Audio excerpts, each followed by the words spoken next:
കുറച്ച് ദിവസമായിട്ട് യൂട്യൂബിലെല്ലാവരും പറഞ്ഞുകൊണ്ടിരുന്ന ഒരു പേരാണ് ഒലീവിയ.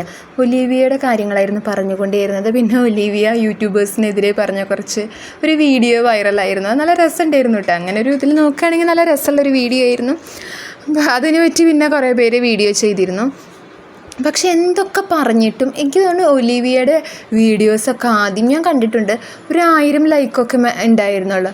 ഇപ്പോൾ അതിൻ്റെ വ്യൂസും ലൈക്സും ലൈക്സ് കുറച്ച് കുറവാണെങ്കിൽ വ്യൂസ് നല്ല വ്യൂസാണ്. അതിൻ്റെയൊക്കെ കാരണം ഒലീവിയനെ എതിർത്ത് പറയുന്നവരുടെ വീഡിയോസ് റീച്ച് ആയതാണ്. സത്യം പറഞ്ഞാൽ അവരുടെ കുറച്ച് തുറന്നതിന് ശേഷം 2-3 വീഡിയോസ് ചെയ്തിരുന്നു. പുതിയ ഡ്രസ്സ് വന്നില്ല. എനിക്ക് പറഞ്ഞാൽ നല്ല ഇഷ്ടമായിട്ട് ഞാനത് ജസ്റ്റ് അറിയാൻ വേണ്ടി ചോദിച്ചു. എനിക്കിഷ്ടപ്പെട്ട ഒരു ഡ്രസ്സ് സ്ക്രീൻഷോട്ട് അയച്ചത് വേണമെന്ന് പറഞ്ഞപ്പോൾ അവർ പറഞ്ഞത് അതൊക്കെ കഴിഞ്ഞു പോയെന്നാണ്, സോൾഡ് ഔട്ടായി. അതായത് ഇത്രയും എതിർപ്പ് വന്നിട്ടും ഒലിവിയ ഡിസൈൻസിൻ്റെ ഓരോ ഡ്രസ്സും പെട്ടെന്നാണ് വിറ്റഴിഞ്ഞു പോകുന്നത്. പക്ഷെ അവരുടെ ഡ്രസ്സിന് വില കുറവാണ്, അതാണ് മെയിൻ കാരണം. ക്വാളിറ്റി ഉണ്ട്, അപ്പോൾ അതുകൊണ്ടൊക്കെയാണ് കാരണങ്ങൾ. പക്ഷെ അപ്പോൾ എനിക്ക് അത്ഭുതം തോന്നി. ഇവരുടെ വീഡിയോസ് ഇപ്പോൾ വൻ റീച്ചാണ് കിട്ടിക്കൊണ്ടിരിക്കുന്നത്.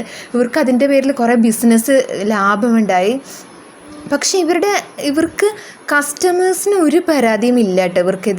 ഇവർക്കെതിരെ അവിടെ വർക്ക് ചെയ്തിരുന്ന പെൺകുട്ടികൾക്കാണ് പരാതിയുള്ളത്. അതായത് പൈസ കുറേ വേണമെന്ന്, പൈസ 40,000 ഉണ്ടെന്ന് പറഞ്ഞാൽ അവിടെ ചെന്ന് കഴിയുമ്പോൾ അധികം ഇല്ല.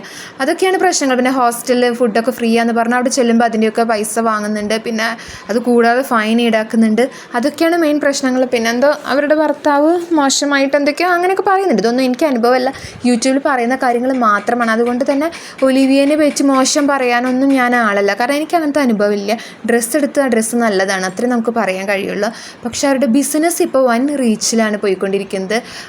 അവരുടെ ഡ്രസ്സൊക്കെ പെട്ടെന്ന് തന്നെ വിറ്റഴിഞ്ഞ് പോകുന്നുണ്ട്.